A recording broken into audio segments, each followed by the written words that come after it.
ফাতিহা, তাই না? এই সূরায়ে ফাতিহাকে একটা নামে নামকরণ করা হয় সূরাতুস সালাহ, নামাজের সূরা। আরেকটা নাম আছে সূরাতু উম্মুল কোরআন, অর্থাৎ কোরআনের সার নির্যাস নিহিত যার ভেতরে সেই সূরা। সুবহানাল্লাহ।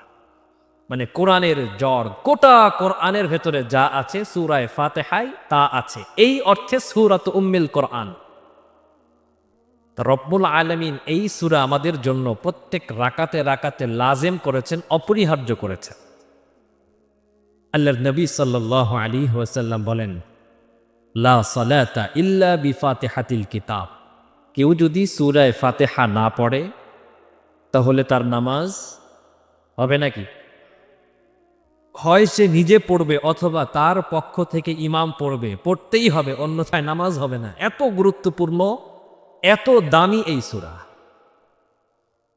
রব্বুল আলামিন এই সূরা প্রতি রাকাতে রাকাতে পড়া লাজেম কেন করলেন?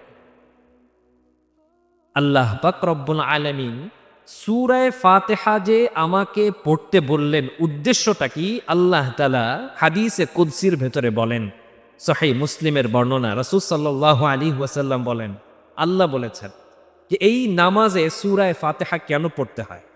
রব কেন এই সূরায়ে ফাতিহা নামাজে পড়তে বললেন? উদ্দেশ্যটা কি? কারণ কি? আল্লাহ তাআলা নিজেই বলছেন। রব্বুল আলামিন বলেন, কসামতুস সালাহ বাইনি ওয়া বাইনা আবদি। রব্বুল আলামিন বলেন, আমি রব্বুল আলামিন নামাজকে সূরায়ে ফাতিহার মাধ্যমে ভাগ করেছি। আমার এবং আমার বান্দার মাঝখানে ভাগাভাগি করেছে। রব্বুল আলামিন বুঝাইলেন, আমার গোলাম যখন নামাজে সূরায়ে ফাতিহা পড়ে, সে শুধু নামাজে সূরায়ে ফাতিহা একা একা পড়ে যায়, ব্যাপারটা এমন নয়। বরং আমি রব্বুল আলামিন প্রতি শব্দে শব্দে আমার গোলামের জবাব দিতে থাকি। এক বর্ণনায় এমন আছে, ইযা ক্বালাল আবদু আলহামদু, আমার গোলাম যখন নামাজের মধ্যে তেলাওয়াতে বলে, আমার গোলাম যখন নামাজের মধ্যে সূরায়ে ফাতিহার ভেতরে পড়ে আলহামদু। আলহামদু মানে কি বলেন তো? সকল প্রশংসা। বান্দা যখন বলে আলহামদু, রব্বুল আলামিন তখন বলে, লিমানিল হামদু ইয়া আবদি। আল্লাহ বলেন, হে গোলাম, সকল প্রশংসা কার জন্য? তখন আল্লাহর গোলাম নামাজে তেলাওয়াত করে, নামাজের ভেতরে তেলাওয়াত করে করে বলে, লিল্লাহ, আয় মালিক, সকল প্রশংসা তুমি আল্লাহর জন্য। আল্লাহ আবার জিজ্ঞেস করে, মানিল্লাহু ইয়া আবদি, হে গোলাম, আল্লাহ তাআলাকে একটু পরিচয়টা বলো না। বান্দা তখন নামাজের মধ্যে তেলাওয়াত করে আর বলে, রব্বিল আলামিন। বান্দা তখন নামাজে তেলাওয়াত করে আর বলে, রব্বুল আলামিন। আল্লাহ হলেন ওই জাত যিনি সমস্ত জগৎকে প্রতিপালন করে। রব্বুল আলামিন বলেছেন, আলামিন মানে হলো শুধুমাত্র দুনিয়ার রব নয়, বরং এই দুনিয়া যেমন একটা জগৎ, এইরকম অসংখ্য অগণিত জগতের রব মাত্র একজন, তিনি কি? রব্বুল আলামিন মানে হলেন তিনি জমিনের রব। রব্বুল আলামিন মানে হলেন তিনি সাত আসমানের রব। রব্বুল আলামিন মানে হলো তিনি আসমান এবং জমিনের মাঝখানে লক্ষ লক্ষ কোটি কোটি অসংখ্য অগণিত জগতের রব। সুবহানাল্লাহ। আল্লাহ বলেন, তাবারাকাল্লাযী বিয়াদিহিল মুলক। হে গোলাম, শুনে রাখো, আমি রব্বুল আলামিন কেমন ক্ষমতার মালিক। আল্লাযী বিয়াদিহিল মুলক, সব ক্ষমতা কার হাতে? রব বলেন ওয়াহুয়া আলা কুল্লি শাইইন কাদির, হে গোলাম আমি রব্বুল আলামিন এমন ক্ষমতার মালিক, সব কিছুর উপর আমি ক্ষমতা দেখাইতে পারি। আল্লাহ বলেন আল্লাযী খালাকাল মাউতা ওয়াল হায়া, হে গোলাম আমি তোমাকে বাঁচায় রাখি, আবার আমি তোমাকে মৃত্যু দান করব। হায়াতের মালিক কে? মৌতের মালিক কে? আল্লাহ বলেন তুতিল মুলকা মান তাশা, আমি রব্বুল আলামিন যাকে চাই তাকে ক্ষমতার চেয়ারে বসাই দিই। রব বলেন ওয়া তানজিউল মুলকা মিম্মান তাশা, আমি রব্বুল আলামিন যাকে চাই ক্ষমতা থেকে টান দিয়ে নামাই দিই। রব বলেন ওয়া তুইজ্জু মান তাশা, আমি রব্বুল আলামিন যাকে চাই ইজ্জত দেই, সম্মান দেই। আল্লাহ বলেন ওয়া তুযিল্লু মান তাশা, আমি রব্বুল আলামিন যাকে চাই বেইজ্জতি করি, অসম্মানিত করি। আল্লাহ বলেন বিয়াদিকাল খাইর, সব একজনের হাতে। চিৎকার করে বলেন তিনি কে? আল্লাহ বলেন ইয়াহাবু লিমান ইয়াশাউ ইনাসা, আমি রব্বুল আলামিন যাকে চাই শুধু কন্যা সন্তান দেই। আল্লাহ বলেন ওয়ায়াহাবু লিমান ইয়াশাউ ওয়ায়াহাবু লিমান ইয়াশাউ যুকুর, আমি রব্বুল আলামিন যাকে চাই পুত্র সন্তান দেই। আও ইউযাউযুহুম যুকরানা ওয়া ইনাসা, আমি রব্বুল আলামিন যাকে চাই কন্যাও দেই পুত্রও দেই, দোনোটাই দেই, সবকে দেয়। আবার রব বলেন হে গোলাম ওয়ায়াজআলু মান ইয়াশাউ আকীমা, আমি রব্বুল আলামিন যদি চাই কাউকে কন্যাও দেই না পুত্রও দেই না, বরং নিঃসন্তান এবং বন্ধা বানায়া দেই। রব বলেন ইয়ামসাসকাল্লাহু বিদুররিন ফালা কাশিফা লাহু ইল্লা হু, আমি রব্বুল আলামিন এমন ক্ষমতার মালিক, আমি রব্বুল আলামিন যদি কারো ক্ষতি চাই, আমি রব যদি কারো জন্য বিপদ বরাদ্দ করে দেই, মুসিবত দিয়ে দেই, পৃথিবীর কারো ক্ষমতা নেই আমি আল্লাহর দেওয়া মুসিবত থেকে তাকে বাঁচাইতে পারবে। মুসিবত থেকে বাঁচানোর মালিক একজন, তিনি কে? আবার রব বলেন ওয়া ইউরিদিকা বিখাইরিন ফালা রাদ্দা লিফাদলিহি, আমি রব্বুল আলামিন এমন ক্ষমতার মালিক, আমি রব যাকে চাই তাকে মঙ্গল দেই, ভালাই দেই, কল্যাণ দেই, সফলতা দেই। আমি আল্লাহ যখন কারো জন্য মঙ্গল এবং খায়ের বরাদ্দ করে দেই, রব বলেন ফালা রাদ্দা লিফাদলিহি, আমি আল্লাহর এই অনুগ্রহ এবং দয়া থেকে পৃথিবীর কারো ক্ষমতা নাই তাকে বঞ্চিত করবি। রব্বুল আলামিন বান্দাকে মনে করিয়ে দেন হে গোলাম বলো তোমার রব কে? রব তোমার আল্লাহকে, আল্লাহর পরিচয় কি?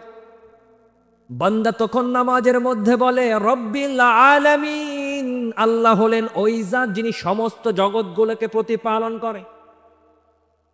শুধুমাত্র এই দুনিয়ার রব না, শুধুমাত্র ওই চাঁদের রব না, সূর্যের রব না, বরং লক্ষ লক্ষ কোটি কোটি জগতের রব একজন, তিনি কি? আসমান, এই আসমান তো শুধু একটা দেখি, এর উপর আরো 6টা। এই সমস্ত আসমানগুলোর রবকে। এই আসমান কেমন? আল্লাহ নবী সাল্লাল্লাহু আলাইহি ওয়াসাল্লামকে সাহাবায়ে কেরাম জিজ্ঞেস করলেন এই আসমানগুলো কেমন, কত বড়, এর পরিধি কেমন? আজকাল তো বিজ্ঞানের এক অংশ এই কথা বলে যে আসমান বলতে নাকি কিছু নাই। নাউজুবিল্লাহ বলেন। তারা মনে করে, তারা বলে দেয়ার ইজ নো স্কাই, আসমান বলতে কিছু নাই, this is out of eyes range. মানুষের দৃষ্টিসীমার একটা কি আছে, লিমিটেশন আছে, সীমাবদ্ধতা আছে। এর বাহিরে যখন চলে যায় মানুষ কিছু দেখতে পায় না, নীল নীল আভা দেখে। এটাকেই কবি সাহিত্যিকরা আসমান বলে, আকাশ বলে। বাস্তবে সব মহাশূন্য, ফাঁকা জায়গা, আসমান বলতে কিছু নেই। নাউজুবিল্লাহ বলবেন না। আসলে কি আসমান বলতে কিছু নাই? আপনারা মুরব্বীরা জানেন, আমরা মুরব্বীদের থেকেই শুনছি, ওই যে বউ বিয়ে দিয়ে আসছে, ছেলে বিয়ে দিয়ে বউ আনছে, বউ হলো খাটো। হাত ছোট, কলসির ভিতরে হাত ঢুকায় আর শাশুড়ির কাছে অভিযোগ করে, শাশুড়ি আপনার বাড়ির একটা কলসারও তলা নাই। শাশুড়ি কই কি কস তলা নাই মানে? শাশুড়ি হাত দিয়া দেখে কই তলা তো আছে। ওই আমি তো হাত দিয়া পাই না। আরে তুই তো বাইটিয়া খাটো, তোর হাত হলো ছোট, কলসার তলা পাবি কেমনে তুই? তো কলসার তলা ঠিকই আছে, আমার হাত ওই পর্যন্ত যায় না। আসমান ঠিকই আছে, কিন্তু বিজ্ঞানের গবেষণা ওই আসমান পর্যন্ত এখনো পৌঁছতে পারে নাই, এজন্য তারা বলে আসমান বলতে কিছু নাই। আসলে কি আসমান নাই নাকি বিজ্ঞানের হাত কাটো? আসমান কত বড়? আল্লাহর নবী সাল্লাল্লাহু আলাইহি ওয়াসাল্লাম বলেন, এই যে পৃথিবী, এই দুনিয়া, এই প্রথম আসমানের তুলনায় কত ক্ষুদ্র, কত ছোট, এইটা যদি বোঝো তাহলে আসমানটা কত বড় বুঝতে পারবা। قال رسول الله صلى الله عليه وسلم, রসুল আরমি সাল্লাল্লাহু আলাইহি ওয়াসাল্লাম বলেন, আদ-দুনিয়া বিন-নিসবাতি ইলা সামাইল উলা। আল্লাহর নবী সাল্লাল্লাহু আলাইহি ওয়াসাল্লাম বলেন, এই দুনিয়া প্রথম আসমানের তুলনায় কাহালাকাতিন ফিস সাহরা, বিশাল মরুভূমি, যেই মরুভূমির এপার ওপার কিছুই দেখা যায় না, শুধু ধু ধু বালি আর বালি। দুনিয়ায় এমন এমন মরুভূমি আছে, যেই মরুভূমির মাঝখানে মানুষকে যদি হেলিকপ্টারে অথবা বিমানে করে ফেলে রেখে আসে, ওই জায়গা থেকে হেঁটে হেঁটে এসে আর লোকালয় পর্যন্ত পৌঁছাইতে পারবেন। দুনিয়ায় এমন মরুভূমি আছে, সাহারা মরুভূমি। ওই মরুভূমির চতুর্পাশে এক একটা দেশ, বড় বড় দেশ। ওই মরুভূমির এরিয়া লক্ষ লক্ষ, হাজার হাজার কিলোমিটার। এত বড় মরুভূমির মাঝখানে যদি একটা ছোট্ট আংটি ফেলে রাখা হয়, হাতের একটা আংটি, বলেন তো দেখি ওই আংটির তুলনায় মরুভূমিটা কত বড়? কোনো সীমানা আছে নাকি? তুলনা করা যায় নাকি? মাপা যায়? আল্লাহর নবী সাল্লাল্লাহু আলাইহি ওয়াসাল্লাম বলেন, এই রকম কুল কিনারাহীন বিশাল মরুভূমির মাঝখানে ছোট্ট একটা আংটি যেমন ছোট, এই বিশাল আসমানের সামনে এই দুনিয়াটা তত ক্ষুদ্র নগণ্য। তাইলে এই আসমানটা কত বড়? وقال رسول الله صلى الله عليه وسلم, আল্লাহর নবী সাল্লাল্লাহু আলাইহি ওয়াসাল্লাম আরো বলেন, আসসামাউল উলা বিন-নিসবাতি ইলা আসসামাইস সানিয়া কাহালাকাতিন ফিস সাহরা। নবী সাল্লাল্লাহু আলাইহি ওয়াসাল্লাম বলেন, প্রথম আসমানটাও ঠিক দ্বিতীয় আসমানের তুলনায় বিশাল মরুভূমিতে ছোট্ট একটা আংটির মতো। সুবহানাল্লাহ বলেন। তাইলে দ্বিতীয় আসমানটা কত বড়? এইভাবে নবী সাল্লাল্লাহু আলাইহি ওয়াসাল্লাম দীর্ঘ হাদিস শোনাতে শোনাতে এক পর্যায়ে বললেন, আস-সামাউস সাবিআ বিন-নিসবাতি ইলাল আরশিল আযীম। সপ্তম যে আসমান, এই আসমানটা গোটা মাখলুকাতের ভেতরে সবচাইতে বড় আসমান। আল্লাহর নবী বলেন, এই সপ্তম আসমান আল্লাহর আরশে আজিমের কাছে বিশাল মরুভূমির মাঝখানে ছোট্ট একটা নগণ্য ক্ষুদ্র আংটির মতো। সুবহানাল্লাহ। তাহলে এইবার চিন্তা করেন, ওই আরশের মালিক রব্বুল আরশিল আজিম কত বড়। সুবহানাল্লাহ। রব মনে করায় দেয়, আমি হলাম রব্বুল আলামিন। প্রথম আসমানের জগৎ, দ্বিতীয় আসমানের জগৎ, তৃতীয় আসমানের জগৎ, এইভাবে 7 আসমানের জগৎ, 7 জমিনের জগৎ। এমনকি এই 7 আসমান 7 জমিন ছাড়াও যত গ্রহ নক্ষত্র, লক্ষ লক্ষ কোটি কোটি মাখলুকাতের জগৎ, একমাত্র কেবলমাত্র একজন প্রতিপালন করেন। চিৎকার করে বলেন না তিনি কে? আল্লাহ তাআলা গোলামকে বলে, হে গোলাম বলো তো আল্লাহ কে? বলো গোলাম তখন বলে রব্বিল আলামিন, যিনি সব কিছু পালে তিনি হলেন আল্লাহ। সাধারণত আমাদের চিন্তা ভাবনাগুলো এমন, যে যত ক্ষমতাধর হয় সে তত বড় জালেম হয়, তাই না? আমাদের সমাজে আমরা এই চিত্রই তো দেখি, যার যত ক্ষমতা সে তত সমাজের ভেতরে ফিতনা ফাসাদ সৃষ্টি করে, দাঙ্গা সৃষ্টি করে, হাঙ্গামা তৈরি করে। তার দ্বারা মানুষ তত বেশি জুলুমের শিকার হয়, সে তত বেশি তার ক্ষমতার অপব্যবহার করে, মানুষকে নানা রকম সংকট এবং বিপদের মধ্যে ফেলে। তো ক্ষমতাধর কেউ যখন, কারো যখন পরিচয় আমরা পাই, স্বাভাবিকভাবে তার প্রতি আমাদের একটা ভয় কাজ করে, যে না জানি এত বড় ক্ষমতাধর, তার সাথে এদিক ওদিক বলে কোন বিপদে পড়ে যাওয়া লাগে। বান্দার দিমাগ তো এরকম। স্বাভাবিকভাবে সে যখন প্রথম আয়াত তেলাওয়াত করে, তার দিমাগের মধ্যেও এই ভয় কাজ করতে থাকে, যিনি রব্বুল আলামিন, এত বড় রব, এত বড় ক্ষমতার মালিক, সবকিছু যার ক্ষমতার কারণে প্রতিপালিত হয়, পরিচালিত হয়। জীবনভর কত নাফরমানি করলাম, জীবনভর ওই রবের কত হুকুম লঙ্ঘন করলাম, জীবনভর ওই রবকে কষ্ট অসন্তুষ্ট করলাম। হায় আফসোস, ওই রব যদি আমাকে জাহান্নামের এক কিনারায় নিক্ষিপ্ত করে ফেলে দেয়, আমি তো আগুনে পুড়ে অঙ্গার হয়ে যাব। ওই রব তো এত বড় ক্ষমতার মালিক, তার কিছু আসবেও না, যাবেও না, আমার তো জীবন পগার পার, ভয়ঙ্কর পরিস্থিতির শিকার আমি হয়ে যাব। বান্দার দিমাগে এই ভয় কাজ করতে থাকে। আল্লাহ পাক রব্বুল আলামিন, বান্দা যখন এই আয়াত নামাজের মধ্যে পড়ে আলহামদুলিল্লাহ রাব্বিল আলামিন, আল্লাহ তাআলা তখন ফেরেশতাদেরকে ডাক দেয়, ফেরেশতারা এদিকে আসো, শুনে যাও, দেখে যাও, তোমরা না বলেছিলে এই মানুষ বানানো যাবে না? আল্লাহ যখন মানুষ বানাবেন, ফেরেশতাদেরকে যখন বললেন ইন্নী জাইলুন ফিল আরদি খলিফা, পৃথিবীতে আমি মানুষ পাঠাবো, তখন এই মানুষ কি বলছিল? ফেরেশতা কি বলেছিল? আল্লাহ তাআলা সেই ঘটনা বর্ণনা করেন। ফেরেশতা তখন বলেছিল আতাজআলু ফীহা মান ইউফসিদু ফীহা ওয়া ইয়াসফিকুদ দিমা।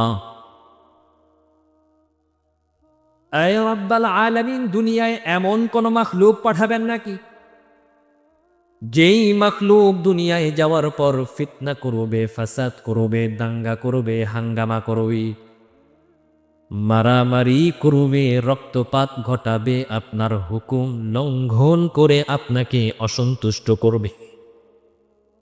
ওয়া নাহনু নুসাব্বিহু বিহামদিক, আয় রব্বাল আলামিন, আমরাই তো আপনার তাসবিহ পড়ি। ওয়া নুকাদ্দিসু লাক, আমরাই তো আপনার পবিত্রতার বয়ান করি, আমরাই তো আপনার ইবাদত করি, বন্দেগী করি, গোলামি করি। নতুন করে আবার কেন মাখলুক বানাবেন? দরকারটা কি? আমরা তো আছি। তারপরেও রব্বুল আলামিন মানুষ বানাইলেন। আজকের দিনে আল্লাহর গোলাম যখন নামাজের মধ্যে পড়ে আলহামদুলিল্লাহি রাব্বিল আলামিন,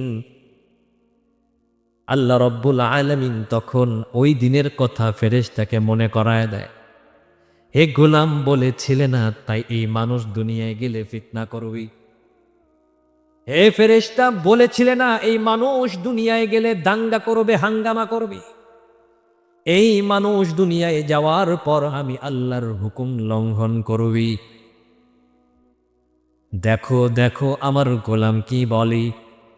আল্লাহ বলেন ইদা ক্বালাল আবদু আলহামদুলিল্লাহি রাব্বিল আলামিন, রব বলেন আমার গোলাম যখন বলে আলহামদুলিল্লাহি রাব্বিল আলামিন, আমি তখন ফেরেশতাদেরকে ডেকে ডেকে বলি হামিদানি আবদি, হামিদানি আবদি, আমার গোলাম আমার নাফরমানি করে নাই, বরং আমি আল্লাহর প্রশংসা করি। হে ফেরেশতারা, দেখো দেখো আমার গোলাম আমি আল্লাহর প্রশংসা করে, আমি আল্লাহর হামদ ও সানা গায়। রব্বুল আলামিন ফখর করতে থাকে। ওইদিকে বান্দার দিমাগের ভেতরে ভয় ঢুকে যায়। জীবনভর আল্লাহর হুকুম লঙ্ঘন করলাম, ওই রবের হুকুম অমান্য করলাম। যে রব এত বড় ক্ষমতার মালিক যদি ক্ষমা না করে জাহান্নামের লাকড়ি হয়ে যাব। রব্বুল আলামিন বলেন, হে গোলাম, ভয়ের কোনো কারণ নাই, দুশ্চিন্তার কোনো কারণ নাই। আমি রব্বুল আলামিন হতে পারি, কিন্তু আমি জালেম না। সুবহানাল্লাহ বলেন। আমি রব্বুল আলামিন হতে পারি, কিন্তু আমি তোর উপর বেইনসাফি করব না। আমি রব্বুল আলামিন হতে পারি, কিন্তু আমি আমার ক্ষমতার কারণে এই ক্ষমতার অপব্যবহার করে তোকে বিপদে ফেলব না। ভয়ের কোনো কারণ নাই। সামনে তুমি পড়তে থাকো, সামনের আয়াত দেখো। সুবহানাল্লাহ বলেন। বান্দা তখন তিলাওয়াত করে আর বলে, আর রহমানির রহিম। আল্লাহু আকবার। বান্দা তখন নামাজে তেলাওয়াত করে আর বলে, আয় মালিক, তুমি রব্বুল আলামিন, কিন্তু তুমি জালেম না, তুমি রহমতের সাগর, রহমতের দরিয়া। আল্লাহু আকবার। রব্বুল আলামিন মনে করায় দেয়, হে গোলাম, আমি রহমান, আমি রহিম, আমি রব্বুল আলামিন এমন দয়ার সাগরের আধার নিয়ে তোর সামনে দাঁড়িয়েছি, যেই দয়ার সাগরের কোনো কোল নাই, কিনারা নাই। জীবনে তুই কত গুনাহ করবি, নাফরমানি করবি, কত হুকুম লঙ্ঘন করে করে আমি আল্লাহর বিরুদ্ধাচরণ করবি। একবার তওবা করবি, একবার ফিরে আসবি, আমি আল্লাহর সামনে চোখের পানি ছেড়ে দিয়ে ক্ষমা চাইবি। আমি রব্বুল আলামিন এমন দয়ার মালিক, তোর জিন্দেগির যাবতীয় গুনাহগুলো আমার দয়ার পানি দিয়ে ধুয়ে মুছে পরিষ্কার করে দিব। সুবহান। কাজেই ভয় পাওয়ার কোনো কারণ নাই। রব বলেন, আমি হলাম রহমান, আমি হলাম রহিম। রহমান মানে দয়ালু, রহিম মানেও দয়ালু। কিন্তু রহমান মানে কেমন দয়ালু, রহিম মানে কেমন দয়ালু? মুফাসসিরিনে কেরাম লেখেন, আর রহমানু ফিদ দুনিয়া ওয়ার রহিমু ফিল আখিরা। রব্বুল আলামিন রহমান, কিন্তু রহমান মানে হলো এমন দয়ালু যেই দয়া রব্বুল আলামিন দুনিয়ার মানুষের জন্য বরাদ্দ করবে। সুবহানাল্লাহ বলেন। রহিম মানে হলো এমন দয়ালু যেই দয়া রব্বুল আলামিন বেছে বেছে আখেরাতে নির্দিষ্ট বান্দাদের জন্য বরাদ্দ করবে। সুবহানাল্লাহ বলেন। তার মানে রব্বুল আলামিন দুনিয়ায় রহমান, তার মানে রহমান এমন দয়ালু যেই দয়ার কোনো সীমা রেখা নাই, নিয়ম কানুন নাই, সবাইকে সমানভাবে দয়া করে। সুবহানাল্লাহ। রব্বুল আলামিন দুনিয়ায় রহমান, এই জন্য দুনিয়ার ভেতর যে আল্লাহর হুকুম মানে, আল্লাহ তাকেও দয়া করে, রিজিক দেয়। আবার যেই লোকটা রবের হুকুম অমান্য করে, হুকুম লঙ্ঘন করে, রব্বুল আলামিন তাকেও রিজিক দেয় কি দেয় না? যেই লোকটা আল্লাহর নাফরমানি করে তারে রিজিক দেয় কে? আবার যেই লোকটা আল্লাহর হুকুম মানে তারেও রিজিক দেয় কে? যেই লোকটা আল্লাহ তাআলার ফরমাবরদারি করে, আল্লাহ তাআলাকে সন্তুষ্ট করে চলে, ওই লোকটাকে বাঁচায় রাখে কে? আবার যেই লোকটা আল্লাহ রব্বুল আলামিন যেইভাবে বলেছেন ওইভাবে চলে না, বরং কুফরি করে, শিরিক করে, ওই মুশরিক এবং কাফিরদেরকে রিজিক দেয় কে? তার মানে দুনিয়া হলো এমন জায়গা, যেই জায়গায় রব্বুল আলামিন হলেন রহমান, সবাইকে রব্বুল আলামিন দয়া করবেন, এই দয়ার কোনো লিমিটেশন নাই, সীমাবদ্ধতা নাই। তার মানে বান্দাকে মনে করায় দেয়, হে গোলাম, আমি দুনিয়ায় রহমান, তুই যত বড়ই নাফরমান হও না কেন, আমি আল্লাহর কাছে ক্ষমা চাও, মাফ করে দিব। সুবহানাল্লাহ। এই ক্ষমা চাওয়ার সুযোগ, এই মাফ চাওয়ার সুযোগ, জিন্দেগির গুনাহগুলোকে সাফ করার সুযোগ এই দুনিয়া। কারণ দুনিয়ায় রহমান, জীবন ভর গুনাহ করেছ, গুনাহ করতে করতে 40 বছর হয়ে গেছে, 50 বছর হয়ে গেছে, 60 বছর হয়ে গেছে। একদিন তোমার মনের ভেতরে চিন্তা আসলো, যেই রবের হুকুম লঙ্ঘন করলাম, ওই রবের নিয়ামত নিয়েই তো বেঁচে আছে। যেই রব আমাকে রিজিক দিল, যেই রব আমাকে বাঁচায় রাখলো, যেই রবের হুকুমেই আমার মওত হবে, জীবনভর ওই রবকেই অমান্য করলাম। মনের ভেতরে চিন্তা আসার সাথে তার গোলাম আল্লাহর সামনে মাথা নত করে 2 চোখের পানি ছেড়ে দেয়, আল্লাহর কাছে ফরিয়াদ করে করে বলে, কে মালিক, জীবনে কোনোদিন আর তোমার নাফরমানি করব না। জীবনে 60 বছর 70 বছর তোমার হুকুম লঙ্ঘন করে কাটিয়েছি। রব্বাল আলামিন, জীবনে যত অন্যায় করেছি, নাফরমানি করেছি, তোমার শাহী দরবারে ক্ষমা ভিক্ষা চাই, তওবা করি। বলেন তো দেখি আল্লাহ তাআলা তওবা কবুল করবে কি করবে না? জোরে বলেন, করবে কি করবে না? আল্লাহ বলেন ওয়াতুবু ইলাল্লাহি জামিআ, সবাই আল্লাহর কাছে ফিরে আসো। সুবহানাল্লাহ। রব্বুল আলামিন বলেন ইয়া আইয়ুহাল্লাযীনা আমানু তুবু ইলাল্লাহি তাওবাতান নাসুহা, হে গোলাম আমি আল্লাহর কাছে একনিষ্ঠভাবে তওবা করে ফিরে আসো। তোমার জীবনে কত অন্যায় আছে, কত নাফরমানি আছে, কত গুনাহ আছে, আমি রব্বুল আলামিন ক্ষমা করে দিব, কারণ আমি রহমান, আমি রহমান, আমি রহমান। সুবহানাল্লাহ। আমি রব তোমাকে ক্ষমা করার জন্য অপেক্ষা করছি। কিন্তু এই সুযোগটা কোথায়? শুধুমাত্র দুনিয়াতে। দুনিয়াতেই তওবা করলে কবুল হবে, দুনিয়াতেই ক্ষমা চাইলে মাফ হবে, দুনিয়াতে জান্নাত চাইলে জান্নাত পাওয়া যাবে, দুনিয়াতে জাহান্নাম থেকে বাঁচতে চাইলে বাঁচা যাবে, দুনিয়াতে নেক আমল করলে সওয়াব হবে, দুনিয়াতে গুনাহ করলে গুনাহ হবে, নাফরমানি করলে নাফরমানি হবে। কাজেই এই দুনিয়াতে রব রহমান, সুযোগ তোমার হাতে ততদিন যতদিন এই দুনিয়ায় বেঁচে থাকবে। আর রহমান ফিদ দুনিয়া, আল্লাহ তাআলা বান্দাকে মনে করায় দেয়। কিন্তু বান্দা মনে করে আল্লাহ তাআলা যেহেতু দয়ালু রহমান, আমি যদি গুনাহ নিয়ে, রবের নাফরমানি নিয়ে, কুফুর নিয়ে, শিরিক নিয়ে, আল্লাহর অসন্তুষ্টি নিয়ে মরেও যাই, আল্লাহ তো রহমান দয়ালু, আখেরাতের মাঠেও আল্লাহ চাইলে দয়া করে জান্নাত দিতেও পারে, দিয়া হয়তো দিবেও। আমার মতন গোলাম রে জাহান্নামে আগুনে পুড়ালে আল্লাহর কি এমন হবে, আমারে হয়তো আল্লাহ জান্নাত দিয়েই দিবে। এই চিন্তা মাথায় নিয়ে সমাজের অনেক মানুষ আছে আল্লাহ তাআলার হুকুম মতো চলে। আছেন এরকম মানুষ? দেখবেন সমাজের যারা সুদ খায় এরা চিন্তা করে কি একদিন ভালো হয়ে যাব। যারা ঘুষ খায় এরা চিন্তা করে একদিন সব ছেড়ে দিব। কেউ কেউ তো আছে গরু চোরের কুরবানির মতন জীবন তাদের। গরু চোরের কুরবানি বুঝেন? গরু চোরের কুরবানি বুঝেন নাই? এক গরু চোর কুরবানির সময় গরু চুরি করছে এবং ওই গরু দিয়ে কুরবানিও দিছে। তো কুরবানি দিলে সওয়াব হয় না? আর চুরি করছে গুনাহ হয়েছে না? সোয়াব দিয়া গুনাহ কাটাকাটি, মাঝখানে গোশত খাইছে পাও। তো অনেকের জীবন এইরকম গরু চোরের কুরবানির মতন, সারা জীবন সুদ খাইছে, ঘুষ খাইছে, জীবনের শেষে ওই সুদের টাকা, ঘুষের টাকা দিয়ে হজ করতে যায়। চিন্তা করে জীবনে যা করছি হজে যাইয়া হজরে আসবার দৈরে একটা চুমা দিমু, সব খালাস। এইরকম বাটপাট টাইপের বুজুর্গ আছেন আমাদের সমাজে। মনে রাখবেন আল্লাহ তাআলা আখেরাতে কিন্তু রহিম, আখেরাতে রহমান নয়, তিনি বেছে বেছে দয়া করবেন। বেছে বেছে কি করবেন?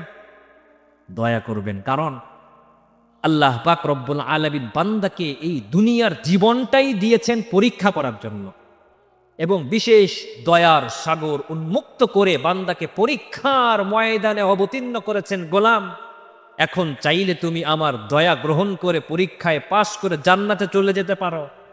আর যদি মনে করো যে না, এই দয়া পাওয়ার সুযোগটাকে কাজে লাগিয়ে তুমি নাফরমানির ভেতরে ডুবে থাকবে, মনে রেখো আমি কিন্তু রাহিম ফিল আখিরা, আখেরাতে বাছাই করব কারা কারা আমার দয়া পাওয়ার উপযুক্ত।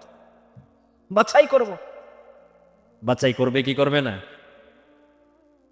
এজন্য রব্বুল আলামিন কিছু কিছু কথা পবিত্র কোরআনে বান্দাকে মনে করিয়ে দেওয়ার জন্য নাজিল করেছেন। হে গোলাম, আমি যে বাছাই করে করে দয়া করব, তার কিছু প্রমাণ শুনে রাখো, তার কিছু দলিল তুমি জেনে রাখো, তার কিছু নিদর্শন তোমাকে আমি রব কোরআনের আয়াত নাজিল করে তোমার জন্য পাঠিয়ে দিলাম। উপলব্ধি করো, অনুধাবন করো, আমি রব আখেরাতে মৃত্যুর পরের জীবনে সবাইকে যে দয়া করব না, ভয়ঙ্করতম আযাবের মুখোমুখি করব তাদেরকে, যারা দুনিয়ার জীবনে ক্ষমা পাওয়ার সুযোগ পেয়েছে কিন্তু ক্ষমা পেয়ে কবরে যেতে পারে নাই, তাদের কেমন পরিণতি হবে শুনে রাখো। আমি রব যে দয়া করব না, দয়া না করলে তার অবস্থাটা কি হবে জেনে রাখো। আল্লাহ তাআলা মনে করিয়ে দেন। রব বলেন হাল আতাকা হাদিসুল গাশিয়া। রব্বুল আলামিন বলেন, হে গোলাম, তোমার কাছে গাশিয়ার সংবাদ এসেছে নাকি? ওই হাসরের মাঠের ভয়ঙ্করতম অবস্থার কথা তুমি জানো নাকি? যেদিন আমি রব্বুল আলামিন সবাইকে দয়া করব না, বেছে বেছে দয়া করব, যাদেরকে দয়া করব না তাদের অবস্থা কেমন হবে? আল্লাহ বলেন ওয়ুজুহু ইয়াউমাইদিন খাশিআহ। রব্বুল আলামিন বলেন ওই দিন ওই মানুষগুলার চেহারার মধ্যে ভয় থাকবে, ভয়। কারণ সে নিজেও জানবে আজকে আমার সাথে ভয়ঙ্কর আচরণ করা হবে। রব বলেন আমিলাতুন নাসিবা, ওই দিন ওই মানুষগুলার দেহ ক্লান্ত থাকবে, ওই মানুষগুলার দেহ ক্ষত বিক্ষত থাকবে, ক্লান্ত শ্রান্ত থাকবে, দুর্বল থাকবে। হাসরের মানুষগুলা তাদেরকে দেখে বুঝবে আজকে তাদের জন্য ভয়ঙ্কর ফয়সালা হবে। আল্লাহ বলেন তাসলা নারান হামিয়া, ওই দিন রব্বুল আলামিন তাকে ধরে জাহান্নামের আগুনে নিক্ষেপ করে দিবি। তাসলা নারান হামিয়া, উত্তপ্ত গরম জাহান্নামের আগুনে তাকে ছুঁড়ে মারবে। লক্ষ বছর কোটি বছর জাহান্নামের আগুনে জ্বলবে। রব্বুল আলামিন বলেন ইন্না জাহান্নামা কানাত মিরসাদা, রব বলেন আমি রব্বুল আলামিন জাহান্নাম তৈরি করলাম। এই জাহান্নাম বানানোর পর থেকে নিয়ে এখন অবধি জাহান্নাম ওত পেতে বসে আছে। জাহান্নাম খপ করে জাহান্নামীকে ধরার জন্য অপেক্ষা করছে। কাদেরকে ধরবে? রব বলেন লিত্তাগিনা মাআবা, দুনিয়ায় যারা আল্লাহর হুকুম লঙ্ঘন করে আল্লাহর নাফরমানি করেছে জাহান্নাম তাদেরকে পাকড়াও করবে। কয়দিন জাহান্নামের আগুনে জ্বলবে?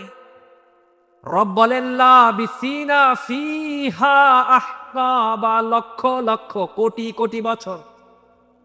হুব্বার পর হুব্বা, হাজারো লক্ষ কোটি বছর জাহান্নামী আগুনে জ্বলবে। লা ইয়াযুকুনা ফিহা বারদান ওয়ালা শারাবা, জাহান্নামের আগুনে পুড়বে কিন্তু আগুনের ভেতরে কোনো ঠান্ডা পানি পাবে না। পিপাসা নিবারণের কোনো বস্তু, কোনো সামগ্রী সেখানে পাবে না। লক্ষ লক্ষ কোটি কোটি বছর জাহান্নামের আগুনে জ্বলার পর একদিন জাহান্নামী মনে করবে এতদিন আগুনে জ্বললাম, এত আযাব সহ্য করলাম, এইবার হয়তো রব আমাকে রহম করবে, দয়া করবে। এইবার যদি রবের কাছে একটু পানি চাই হয়তো পানির ইন্তেজাম হবে, ব্যবস্থা হবে। এইবার যদি রবের কাছে একটু খাবার চাই হয়তো এবার ক্ষুধা নিবারণের জন্য কিছু খাবার পাওয়া যাবে। কারণ লক্ষ বছর কোটি বছর জাহান্নামের আগুনে জ্বলেছি, এত কষ্ট সহ্য করেছি, এত আযাব ভোগ করেছি, আমার রব তো এইবার আমাকে দয়া হয়তো করবেন। বান্দা আশা নিয়ে রবের কাছে বলবে মালিক আমি খুবই পিপাসারত, অল্প একটু পানির ব্যবস্থা করে দেন না। আল্লাহ বলেন তুসকা মিন আইনিন আনিয়া, হে গোলাম জাহান্নামীদের জন্য, তোর জন্য জাহান্নামের ভেতরে জাহান্নামের গরম ঝর্ণার পানির ব্যবস্থা আছে। জাহান্নামের ভেতরে তোর শরীরের গলে যাওয়া পুজের পানির ব্যবস্থা আছে। পিপাসা লাগলে ওই পানি খেয়ে পিপাসা নিবারণ করো। জাহান্নামী ভয়ঙ্কর পিপাসার তাড়নায় ওই ক্ষুধা নিবারণের জন্য, পিপাসা নিবারণের জন্য ওই ভয়ঙ্কর গরম পানি মুখের ভেতরে নিবি। জাহান্নামের আগুন দিয়া তাতানো ওই গরম পানির গরমের কারণে জাহান্নামীর জিহ্বাটা গলে যাবি, পেটের নাড়ি গলে যাবে, পেটের ভেতরের পাকস্থলীটাও গলে যাবে, শরীরের ভেতরের অঙ্গ প্রত্যঙ্গ গলে গলে শরীরের ছিদ্র দিয়ে বের হয়ে যাবে। জাহান্নামী দেখবে পিপাসা নিবারণের জন্য পানি চাইলাম, রব এমন পানি দিলেন পিপাসা নিবারণ হয় নাই, বরং আযাব বেড়ে গেছে। আল্লাহ তাআলা তো আমার উপর দয়া করে নাই। এইবার রবের কাছে বলবে মালিক পানির দরকার নেই, একটু খাবারের ব্যবস্থা করেন, ক্ষুধা নিবারণ করি। দুনিয়ায় থাকতে আল্লাহর গোলাম হালাল হারামের মাঝ বিচার করে নাই, কত খাবার রং বেরঙের খাবার খেয়েছে। সামান্য একটু ভালো খাবার খাওয়ার জন্য সুদ খেয়েছে, ঘুষ খেয়েছে, 2 টাকা লাভবান বেশি হওয়ার জন্য বিক্রেতা ক্রেতাকে ঠকিয়েছে, ওজনে কম দিয়েছে। দুনিয়ার সামান্য একটু জায়গার মালিক বেশি হওয়ার জন্য অন্যায়ভাবে অন্যের জায়গা দলিল করে নিয়েছি। দুনিয়ার ভেতর সামান্য একটু রিজিক ভালো পাওয়ার জন্য হালাল হারামের কোনো বাছবিচার করে নাই। আল্লাহর গোলাম ওই দিন রবের কাছে বলবে, মালিক ক্ষুধা লেগেছে, পিপাসা নিবারণ করার জন্য পানি চাইলাম, পিপাসা গেল না। ক্ষুধা নিবারণ করার জন্য তোমার কাছে খাবার চাই, একটু খাবারের ব্যবস্থা করে দাও। আল্লাহ বলবেন, লাইসা লাহুম তাআমুন ইল্লা মিন দারি'। হে গোলাম, জাহান্নামের ভেতরে কোনো খাবারের ব্যবস্থা নাই। যদি খাইতে মনে চায়, ওই দেখ জাহান্নামের ভেতরে খাবার আছে, খাবারটার নাম হইল দরিয়া। দরিয়া আবার কি জিনিস? রব্বুল আলামিন অন্য আয়াতে ব্যাখ্যা করেন। আল্লাহ বলেন, ইন্না শাজারাতাজ যাক্কুম তুআমুল আসীমি কাল মুহলি ইয়াগলি ফিল বুতুন। ওই দরি হলো জাহান্নামের কাঁটাযুক্ত যাক্কুম ফল, যেই ফলের গাছ জাহান্নামে থাকবে। আল্লাহ বলবেন, ও জাহান্নামী, ওই দেখ যাক্কুম গাছের ফল আছে, ওই ফল খেয়ে তোর ক্ষুধা নিবারণ কর। ওই ফলের ভেতরেও কাটা, বাহিরেও কাটা। কাটার সুচালো আঘাত খেয়ে খেয়ে জাহান্নামী ওই ফল গেলার চেষ্টা করবি। ওই কাটার আঘাতে আঘাতে তার জিহ্বাটা ফোঁটা ফোঁটা হয়ে যাবে, ফিনকি দিয়ে রক্ত বের হবে, গলার নড়লি, গলার হুলকুমটা ছিঁড়ে যাবে, পেটের নাড়িগুলা ফুটা হয়ে যাবে, পাকস্থলী ক্ষত বিক্ষত হয়ে যাবে, শরীরের ভেতরে আযাব বেড়ে যাবে, আযাব বেড়ে যাবে। জাহান্নামী দেখবে, ক্ষুধা নিবারণের জন্য খাবার চাইলাম, রব দয়া করলেন না। শেষ পর্যন্ত জাহান্নামী অনুভব করবে, রব্বুল আলামিন, আমি আজকে বুঝতে পেরেছি দুনিয়ায় থাকা অবস্থায় তুমি যেই ব্যাপক দয়া করতে, সেই দয়া এখন আর করবে না। দুনিয়ায় থাকাকালীন তোমার কাছে ক্ষমা চাইলে ক্ষমা করে দিতে, তোমার কাছে মাফ চাইলে মাফ করে দিতে, তোমার কাছে জান্নাত চাইলে জান্নাত দিয়ে দিতে, তোমার কাছে জাহান্নাম থেকে বাঁচতে চাইলে জাহান্নাম থেকে বাঁচাই দিতে। দুনিয়ায় থাকাকালীন নেক আমল করলে কবুল করে নিতে, ইজ্জত সম্মান বাড়ায় দিতে। দুনিয়ার যেই সময় অতিবাহিত করে এসেছি, মাওলাই করিম ওই দুনিয়ার জীবনে তুমি তো রহমান, যতই অন্যায় করি না কেন ক্ষমা চাইলে মাফ করে দিতে।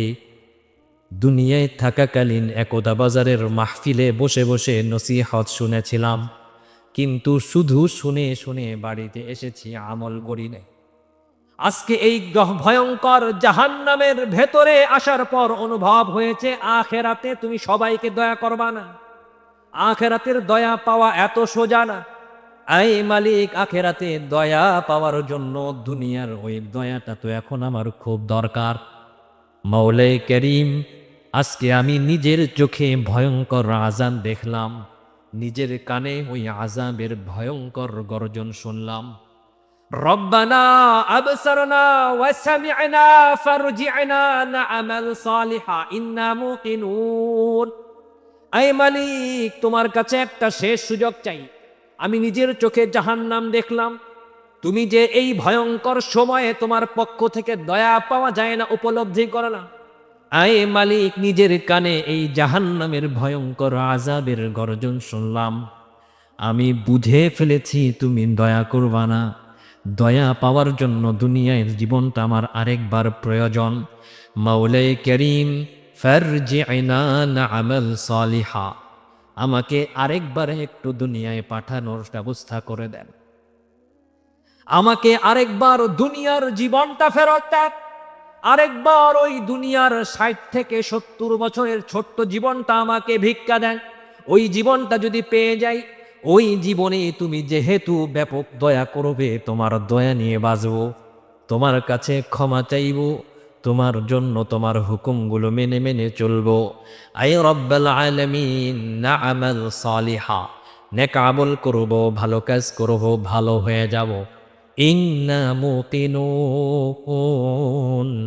আজকে আমার সব ইয়াকিন হয়ে গেছে, নিজের চোখে দেখেছি, বুঝতে পেরেছি। রব্বিরজিউন লাআল্লি আমালু সালিহান ফীমা তারাক, যেই দুনিয়ার জীবন ছেড়ে এসেছি ওই সুযোগটা আর একবার দেন, নেক আমল করব, ভালো কাজ করব।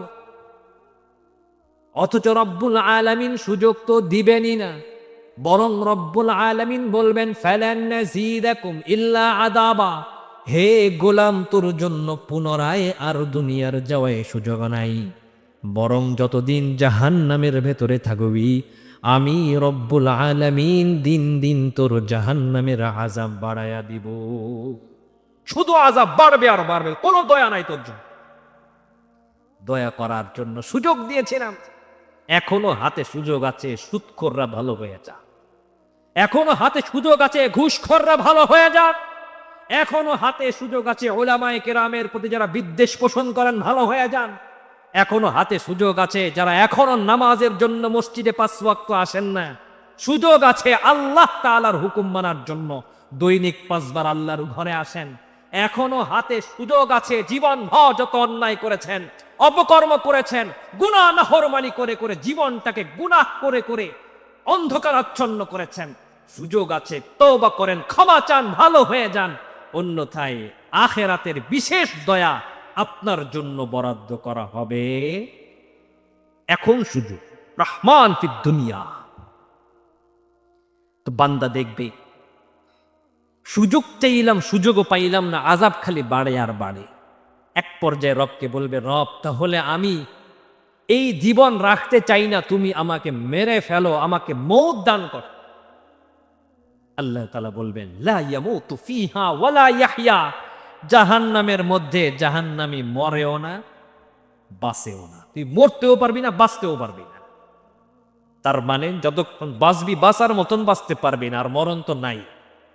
হাদিসের মধ্যে আছে আল্লাহ পাক রব্বুল আলামিন মৌতকে একটা জন্তুর আকৃতি দান করবেন, তারপর সমস্ত জান্নাতি এবং জাহান্নামীদের সামনে ওই মৌতকে মৃত্যু দান করবেন। তার মানে এই জান্নাতি আর জাহান্নামী এদের জন্য আর কোনো মৌত নাই। এইরকম ভয়ঙ্কর পরিণতির শিকার হয়ে যেতে হবে। ওই দিন কিন্তু আল্লাহ পাক রব্বুল আলামিন বাছাই করে করে দয়া করবেন। কেমনে বাছাই করবেন? বান্দার দিমাগের ভেতরে আল্লাহ তাআলা সেই ধাক্কাটাও দিয়ে দেয়, হে গোলাম আমি যে রহিম ফিল আখিরা, কেমনে রহিম ফিল আখিরা বুঝতে চাইলে সামনের আয়াত পড়। বান্দা তখন তেলাওয়াত করে মালিক ইয়াউমিদ্দিন। বান্দা নামাজের মধ্যে তেলাওয়াত করে, হে আব্বাল আলামিন তুমি হলে বিচার দিনের বাদশাহ। বিচার দিনে রব্বুল আলামিন বিচার করবেন। কিসের বিচার? রব বিচার করবেন কারা কারা আমার দয়া পাওয়ার উপযুক্ত এবং কারা কারা আমার দয়া পাওয়ার উপযুক্ত না, আযাবের উপযুক্ত। রব্বুল আলামিন ওই দিন বিচার করবে। মালিক ইয়াউমিদ্দিন, বিচার দিনের বাদশাহ। আল্লাহ বলেন ফামান ইয়ামাল মিসকালা যাররাতিন খায়রান ইয়ারা, আমি রব্বুল আলামিন এমনভাবে বিচার করব, আমার বান্দা জীবনে ছোট্ট থেকে ছোট্ট ভালো কাজ করেছে, ওই ভালো কাজটাকেও আমি রব্বুল আলামিন মিজানের পাল্লায় তুলব, দেখা যাবে। ওয়ামান ইয়ামাল মিসকালা যাররাতিন শাররান ইয়ারাহ, আমার গোলাম ছোট্ট থেকে ছোট্ট মন্দ কাজ করেছে, হয়তো সে নিজেও ভুলে গেছে, আমি রব্বুল আলামিন ওই বিচারের দিনে মিজানের পাল্লায় ওই মন্দ কাজটারেও ওজন দিব। পুঙ্খানুপুঙ্খভাবে আমি রব্বুল আলামিন ওজন দিয়ে বিচার করব। ফামান সাকুলাত মাওয়াজিনুহু ফাহুয়া ফি আইশাতির রাদিয়া, যার নেক আমলের পাল্লা ভারী হয়ে যাবে, রব্বুল আলামিন বলেন আমি রব্বুল আলামিনের সন্তুষ্টির জিন্দেগি, দয়া এবং করুণার জিন্দেগি তার জন্য বরাদ্দ করে দিব। আর যার জন্য আমি রব্বুল আলামিন, যার আমল নামায় গুনাহের বোঝা হালকা হয়ে যা ভারী হয়ে যাবে, ফাউম্মুহু হাবিয়া, আমি রব্বুল আলামিন তাকে জাহান্নামের আগুনে পোড়ায় দিব, এমন ভয়ঙ্কর পরিণতির শিকার করে দিব। রব্বুল আলামিন তার গোলামকে মনে করিয়ে দেয়, হে গোলাম তুমি পড়ো মালিক ইয়াউমিদ্দিন। আমি রব্বুল আলামিন বিচার করে করে কারা কারা দয়া পাওয়ার উপযুক্ত বাছাই করব।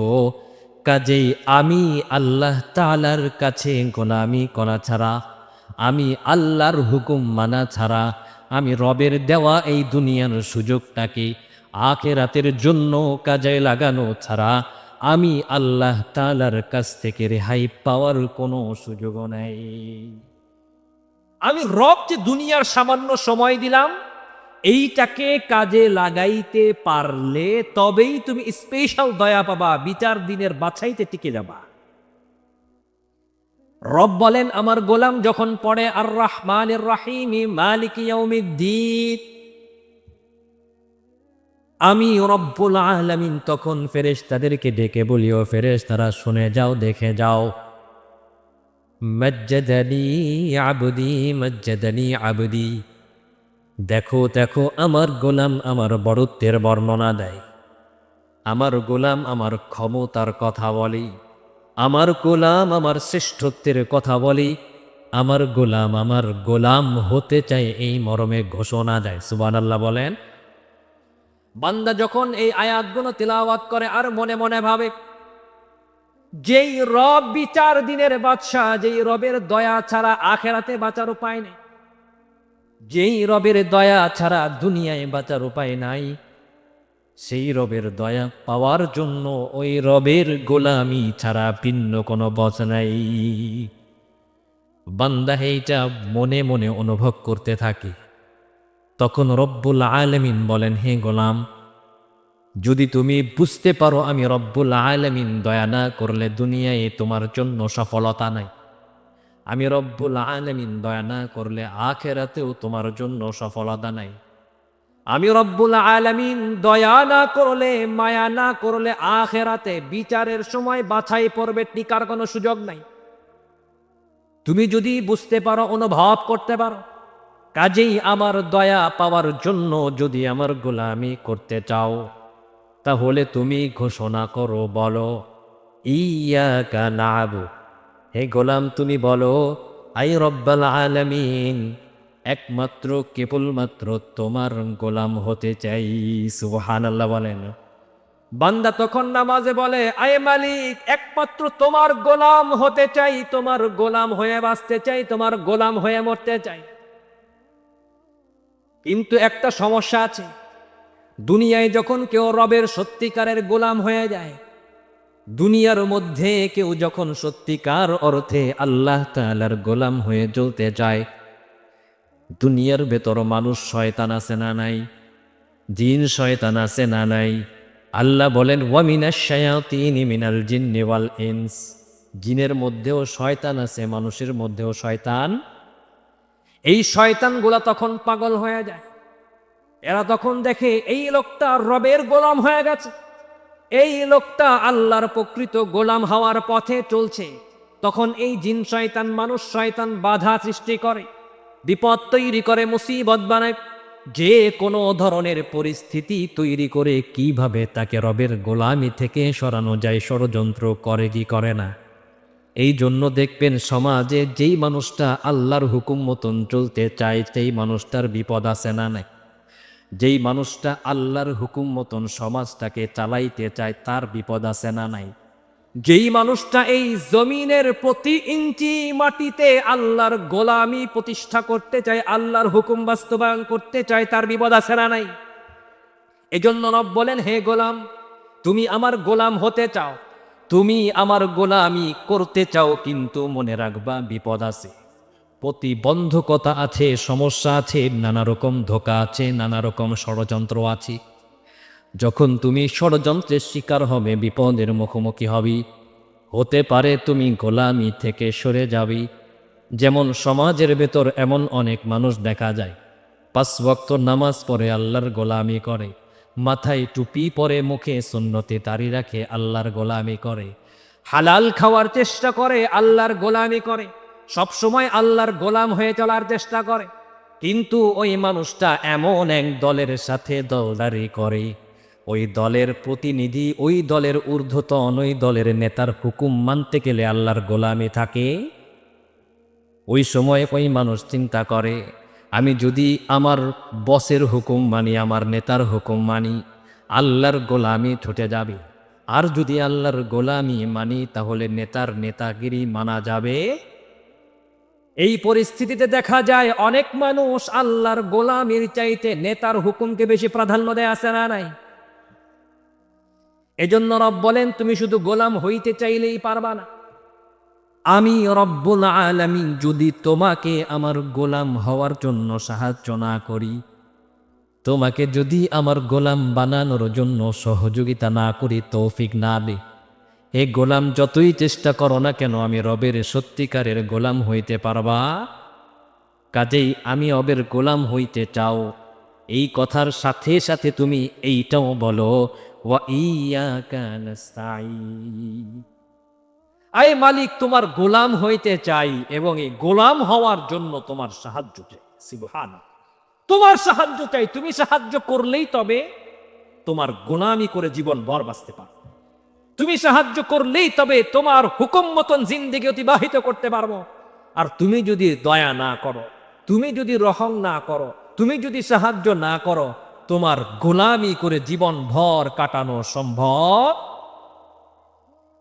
বান্দাকে আল্লাহ তাআলা শিখায় দেয়, হে গোলাম, আমি দয়ালু, আমি দাতা, আমি বাঁচাই, আমি মারি, কাজে আমার গোলামি যদি করতে চাও, আমার সাহায্য চাও, আমি সাহায্য করলেই গোলাম হইতে পারবা।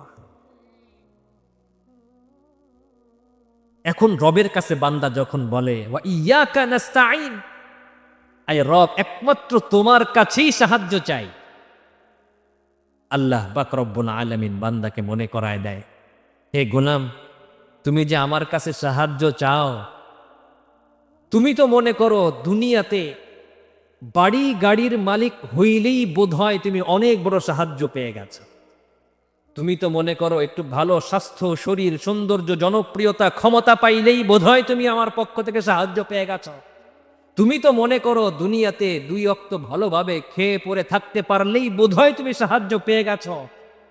না না, এই সাহায্য আসল সাহায্য না। আমি রব তোমাকে শিখাই দেই, তুমি আমার কাছে এমন সহযোগিতা চাও, যেই সহযোগিতা পাইলে তুমি দুনিয়াতেও সফল হবে, আখেরাতেও সফল হবে। সুবহানাল্লাহ, যেই সহযোগিতা পাইলে তুমি দুনিয়াতেও আমি রবের সন্তুষ্টি পাবে, আখেরাতেও আমি রবের সন্তুষ্টি পাবে। যেই সহযোগিতা পাইলে আমি রবের বলে দেওয়া এমন পথের পথিক তুমি হতে পারবে, এমন পথ ধরে তুমি সামনে এগোতে পারবে, যেই পথের গন্তব্য আমি রবের মারেফতের নূর পর্যন্ত চলে গিয়েছে, তুমি সেই পর্যন্ত পৌঁছে যেতে সক্ষম হবে। এক কথায় দুনিয়া এবং আখেরাতের চূড়ান্ত সফলতা তোমার জন্য অবধারিত হয়ে যাবে। তুমি আমার কাছে ওই সাহায্যটা চাও। সুবহান। বান্দাকে রব্বুল আলামিন আরো শিখায় দেন, এ গোলাম তুমি পড়ো, ইহদিনাস সিরাতাল মুস্তাকিম, আয় রব্বুল আলামিন, তুমি আমাকে সাহায্য করো। কেবলমাত্র তোমার কাছেই সাহায্য চাই, তুমি আমাকে সাহায্য করো। আই মালিক, সঠিক পথ, হিদায়াতের পথ, সিরাতে মুস্তাকিম দিয়ে আমাকে তুমি সাহায্য করো। সুবহানাল্লাহ বলেন। কেউ যদি সঠিক পথ পেয়ে যায়, হিদায়াতের সিরাতে মুস্তাকিম পেয়ে যায়, আল্লাহর কসম, আল্লাহর কসম, সে দুনিয়ার সফলতা পেয়ে যায়। আল্লাহর কসম, সে আখিরাতের সফলতাও,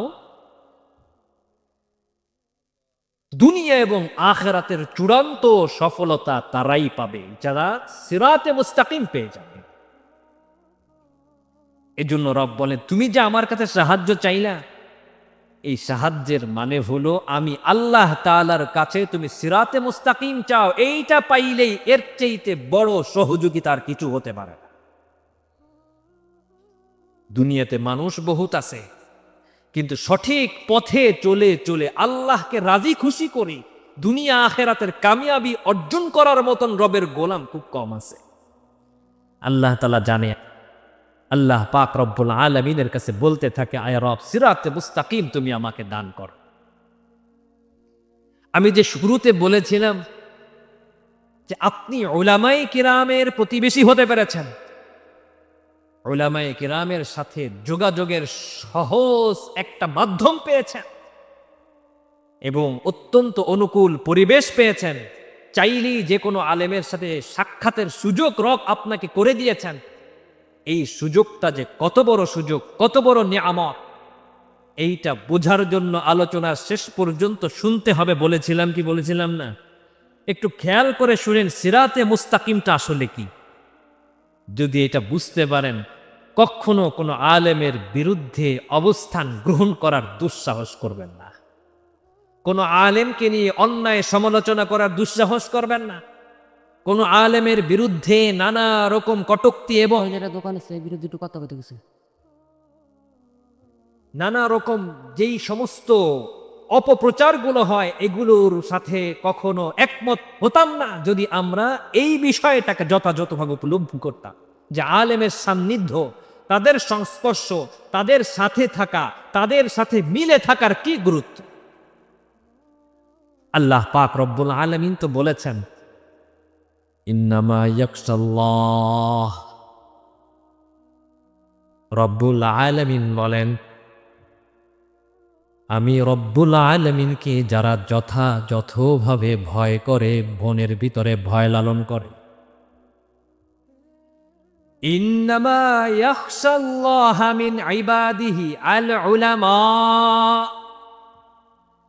রব্বুল আলামিন বলেন আমার বান্দাদের মধ্যে যারা আমি আল্লাহকে সবচেয়ে বেশি ভয় পায়, আমি আল্লাহর হুকুম মতন চলার জন্য যারা সব সময় তৎপর থাকি, আমি আল্লাহর রেজামন্দি নিয়ে যারা সব সময় চলার চেষ্টা করে, রব বলেন তারা হলেন উলামায়ে কেরাম। জোরে কোন তারা কি? আল্লাহর নবী সাল্লাল্লাহু আলাইহি ওয়াসাল্লাম বলেন, আনা খাতামুন নবিয়্যিন ওয়ালা নাবিয়্যা বাদি, আমি হলাম শেষ নবী, আমার পরে আর কোনো নবী, আমার পরে আর কোনো নবী নাই। কিন্তু ইন্নাল উলামা ওয়ারাসাতুল আম্বিয়া, রব্বুল রাসূল সাল্লাল্লাহু আলাইহি ওয়াসাল্লাম বলেন আমার পরে কোনো নবী নাই, কিন্তু আমার পরে এমন অনেক উলামায়ে কেরাম আসবেন যারা আমরা নবীদের উত্তরসূরি হবে। সুবহানাল্লাহ বলেন। লাম ইউওয়ারিসু দিনারান ওয়ালা দিরহামা, নবীদের সম্পদ, নবীদের জায়গা জমি বাড়ি গাড়ির তারা উত্তরসূরি হবে না। ইন্নামা ওয়ারাসুল ইলমা, আল্লাহর পক্ষ থেকে পাঠানো ইলমে ওয়াহির তারা উত্তরসূরি হবে। বুঝা গেল নবী নাই, উলামায়ে কেরাম আছে। আল্লাহর নবীর কাছে যাওয়া যায় না, আলেমদের কাছে যাওয়া যায়। নবীর কাছ থেকে নবীর জবানের কথা শোনার সুযোগ নাই, আলেমের নসিহত শোনার সুযোগ আছে। নবীকে দেখার সুযোগ নাই, আলেম দেখার সুযোগ আছে। নবীর সাথে মুসাফার সুযোগ নাই, কিন্তু আলেমের সাথে মুসাফার সুযোগ আছে। কাজেই জামানার উলামায়ে কেরাম যেহেতু নবীদের উত্তরসূরি, কাজেই ওই আলেমদের বিরুদ্ধে যারা চলবে, ওই আলেমদের সাথে বিদ্বেষ পোষণ যারা করবে, আলেম নিয়ে কটূক্তি করবি, আলেমের ব্যাপারে অন্যায় ষড়যন্ত্র যারা করবি, আল্লাহর কসম, আল্লাহর কসম, তাদের জন্য ধ্বংস অনিবার্য হয়ে যাবে। ধ্বংস অনিবার্য হয়ে যাবে। আপনি খোঁজ নিয়ে দেখবেন, একজন আলেম যখন দুনিয়া থেকে চলে যান, আরেকজন এলাকার যে কোনো মোড়ল মাতব্বর দুনিয়া থেকে চলে যান, উভয়ের জানাজার উপস্থিতিতে একটু মাঝে মাঝে খেয়াল করবেন। উভয়ের জানাজায় মানুষ কিভাবে হাজির হয়। কারণ জানাজাই হলো এমন এক জায়গা, যেই জায়গায় মানুষ নিঃস্বার্থভাবে ভালোবাসার জায়গা থেকে হাজির, ঠিক না? এই জন্য ইমাম আহমদ ইবনে হাম্বল বলতেন, বাইনানা ওয়া বাইনাকুম আল জানাজা, আমাদের এবং তোমাদের মাঝখানের পার্থক্য যদি বুঝতে চাও, জানাজায় হাজির হবা। আমরা উলামায়ে কেরাম সমাজের বড় বড় প্রভাব, প্রতিপত্তি, জনপ্রিয়তা, ক্ষমতার চেয়ারে হয়তো বসি নাই, কিন্তু আমরা মানুষের অন্তরের ভেতরে রাজত্ব কায়েম করি। সুবহানাল্লাহ। আল্লাহ পাক রব্বুল আলামিন এমন দেখান। সদস্য হুজুর রাহমাতুল্লাহ আলাইহি যখন দুনিয়া থেকে চলে গেছেন, অনেক মুরব্বীরা এখানে যারা বেঁচে আছেন অনেকে দেখতেও পারে, দুনিয়া থেকে যখন চলে গেছেন, উনার জানাজায় মানুষের যে ঢল হয়েছিল, তখনকার সময় তোর ফেসবুক ছিল না, সোশ্যাল মিডিয়া ছিল না, গণমাধ্যমের এত ব্যাপক প্রচার প্রসার ছিল না, বাড়িতে বাড়িতে টেলিভিশন ছিল না, মাইকিং ব্যবস্থাও ছিল না, বিদ্যুৎও এত বেশি ছিল না। তারপরও গোটা ময়দান হুজুরের জানাজার উপস্থিতি দিয়ে ভরে গিয়েছে। এমন জনপ্রিয় মানুষ তিনি ছিলেন। আবার তৎকালীন সময়ে এমনও জননেতা, বিশ্বনেতা, বড় বড় নেতা গত হয়েছেন, যাদের জানাজা হয়েছে কি হয় নাই এটা নিয়ে ইখতিলাফ আছে না নাই? রব্বুল আলামিন দেখিয়েছেন, বারবার দেখান, বাইনানা ওয়া বাইনাকুমুল জানাজা। এই হলো উলামায়ে কেরাম। আল্লাহ পাক রব্বুল আলামিন যাদেরকে মানুষের হৃদয় রাজ্যে ক্ষমতার আসনে আসীন করে দেন, সুবহানাল্লাহ, জনপ্রিয় বানিয়ে দেন, মোহাব্বতের পাত্র বানিয়ে দেন। আপনি ভালোবাসতে পারেন না, আপনি হিংসা করতে পারেন, আপনি বিরুদ্ধাচরণ করতে পারেন, কিন্তু দেখবেন এই মানুষটাকে ভালোবাসার, এই মানুষটার পাশে থাকার, এই মানুষটার দোয়া নেওয়ার, এই মানুষটার জন্য কান্নাকাটি করার, এই মানুষটাকে মাথায় নিয়ে চলার অনেক অসংখ্য আল্লাহর গোলাম আল্লাহ প্রস্তুত করে দেয়। কিন্তু আপনি আমি দুর্ভাগা অভাগা হয়ে যাই, তাদের বিরুদ্ধে অবস্থান করি। এজন্য রব্বুল আলামিন বান্দাকে যে শেখায়, হে গোলাম তুমি বলো ইহদিনাস সিরাতাল মুস্তাকিম, আয় রব তুমি আমাকে সিরাতে মুস্তাকিম দান করো। এই সিরাতে মুস্তাকিমটা কি? সঠিক পথটা কি? খেয়াল করবেন, এর পরের যে আয়াত, সেই আয়াত বলার আগে আমি একটা ছোট্ট প্রশ্ন করি। আচ্ছা, সঠিক পথ মানে তো আল্লাহর পথ, এতে কোনো সন্দেহ আছে? সঠিক পথ মানে সুন্নত রাসূলের পথ, এতে কোনো সন্দেহ আছে? সঠিক পথ মানে জান্নাতের পথ, এতে কোনো সন্দেহ আছে? সঠিক পথ মানে জাহান্নাম থেকে বাঁচার পথ, সন্দেহ আছে? তাহলে আল্লাহ তাআলা যদি বলতেন ইহদিনাস সিরাতাল মুস্তাকিম সিরাতাল্লাহি ওয়ার রাসূল, এইরকম যদি আয়াতটা হতো যে হে আল্লাহ তুমি আমাকে সঠিক পথ দাও, যেটা আল্লাহর পথ এবং রাসূলের পথ, এইরকম আয়াতটা যদি হতো, শাব্দিক অর্থে, মূল অর্থে সঠিক পথের সংজ্ঞা তো ঠিক হতো নাকি? কিন্তু আল্লাহকে এইভাবে বলছেন, অথবা আল্লাহ কি বলছেন সিরাতাল কোরআন ওয়াস সুন্নাহ, কোরআন সুন্নাহর পথ, এরকম বলছেন? আল্লাহকে কথা বলছেন সিরাতাল জান্নাহ দুনান নার, জান্নাতের পথ, জাহান্নামের না, এরকম বলছেন। অথচ জান্নাতের পথটাই তো সঠিক পথ, আল্লাহর পথটাই তো সঠিক পথ, কোরআন সুন্নাহর পথটাই তো সঠিক পথ। তাহলে আল্লাহ তাআলা ইহদিনাস সিরাতাল মুস্তাকিম এই আয়াতের পরে সিরাতাল কোরআন ওয়াস সুন্নাহ বললে আমরা সহজে সঠিক পথ চিনে ফেলতাম, ঠিক না? বুঝে ফেলতাম। ওইভাবে না বলে আল্লাহ পাক রব্বুল আলামিন বিশেষ এক ভঙ্গিমায় সঠিক পথ কোনটা, সিরাতে মুস্তাকিম কোনটা, সেই সংজ্ঞা বর্ণনা করেছেন। সুবহানাল্লাহ বলেন। আল্লাহ তাআলা কি বললেন? সিরাতাল্লাযীনা আন'আমতা আলাইহিম। রব্বুল আলামিন শিখাই দিলেন, হে গোলাম তুমি আমার কাছে বলো, আয় রব্বুল আলামিন সঠিক পথ চাই, সিরাতে মুস্তাকিম চাই। ওই সিরাতে মুস্তাকিম চাই, ওই সঠিক পথ চাই, যে সঠিক পথই তোমার ওই সমস্ত বান্দা বান্দিরা চলেছে যাদের উপর তোমার পক্ষ থেকে নিয়ামত দান করেছ। সুবহানাল্লাহ বলেন। সিরাতাল্লাযীনা আন'আমতা আলাইহিম, আয় রব্বুল আলামিন তুমি যাদের উপর নিয়ামত দান করেছ তাদের পথ তুমি আমাদেরকে দান করো। রব্বুল আলামিন কি নিয়ামত দান করলেন এবং কাদের উপর দান করলেন? রব্বুল আলামিন ইলমে ওয়াহির নিয়ামত দান করলেন, রব্বুল আলামিন হিদায়াতের নিয়ামত দান করলেন, জান্নাতের নিয়ামত দান করলেন। যাদেরকে ইলমের নিয়ামত, হিদায়াতের নিয়ামত দান করেছেন, আল্লাহ বলেন হে গোলাম বলো রব্বুল আলামিন আমি তোমার কাছে তাদের পথে তাদের সাথে মিলে মিশে চলতে চাই। সুবহানাল্লাহ।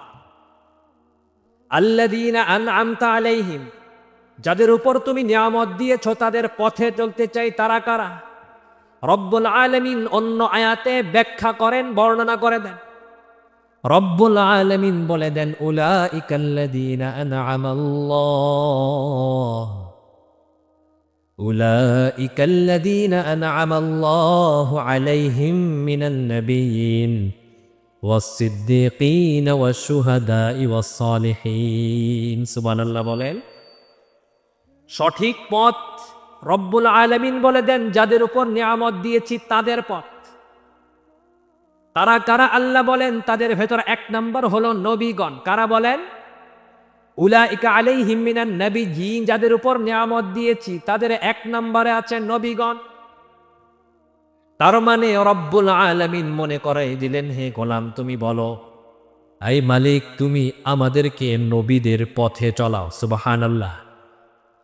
কিন্তু আল্লাহ জানে নবীদেরকে সবাই পাবে না, নবীদের সোহবত পাওয়ার সুযোগ সবার হবে না, নবীদের দেখার সুযোগ সবার হবে না, কারণ নবীদের যারা দেখে তারা সাহাবী হয়ে যায়। সুবহানাল্লাহ।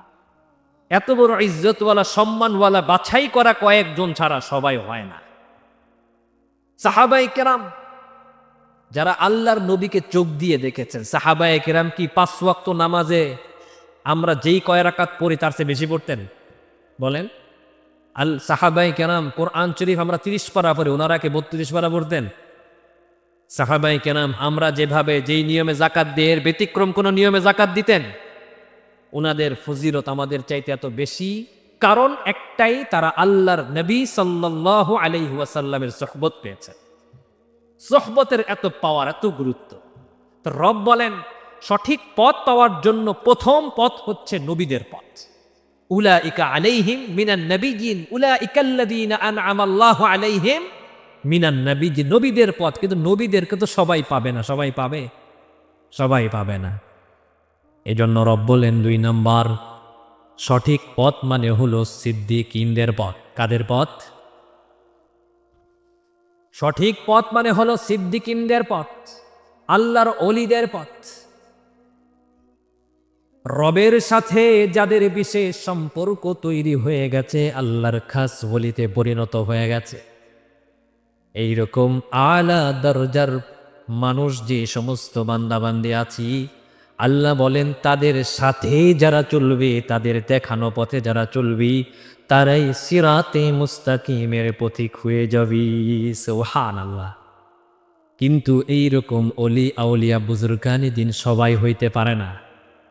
সদস্য হুজুর রহমতুল্লাহ আলাইহি আমাদের জামানায় কয়জন? বলেন না কয়জন? পীরজি হুজুর রহমতুল্লাহ আলাইহি কয়জন? হাফিজজি হুজুর রহমতুল্লাহ আলাইহি কয়জন?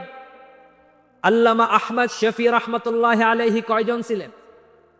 আমাদের সবার প্রিয় ঢাকার হুজুর রহমতুল্লাহ আলাইহি চলে গেছেন একজন, বরিশালী হুজুর রহমতুল্লাহ আলাইহি চলে গেছেন একজন। এইরকম বড় বড় আউলিয়ায়ে কেরাম বেশি হয় না, এই জন্য তাদের সোহবত পেয়ে সঠিক পথ সবাই পাওয়ার সুযোগ লাভ করতে পারে না।